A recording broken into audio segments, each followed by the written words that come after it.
আলহামদুলিল্লাহ।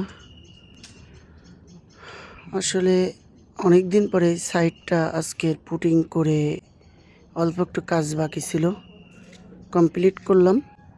আসলে অনেক ভালো লাগছে। আর সামনের এই যে জায়গাটা ফাঁকা অংশ, এই জায়গাটা আমাদের ইচ্ছা ছিল প্লাস্টার করে রং করা, কিন্তু ডিসিশনটা আবারও নতুন করে পরিবর্তন হয়েছে। ইনশাল্লাহ এটিকেও টাইস হয়ে যাবে, কিন্তু কাজের অত্যন্ত চাপের কারণে এটা দু একদিন পরে করব। মহাজনও সন্তুষ্ট আছে, কোনো সমস্যা নাই। মহাজনও বলছে তোমার সময় সুযোগ করে এটা করে দিও, আমি টাইলসগুলো এনে রাখবো। ধন্যবাদ।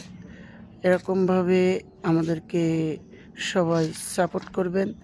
আর বিশেষ করে মহাজনকে একটা আমার পক্ষ থেকে অসংখ্য ধন্যবাদ জানাই, এই কারণে যে সে আমার কাজে বিরক্ত না। দু একটা দিন মিসিং হয়েছে, দেরি হয়েছে, তিনি কিন্তু আমার কাজে সন্তুষ্ট। ধন্যবাদ, তাকে অসংখ্য ধন্যবাদ।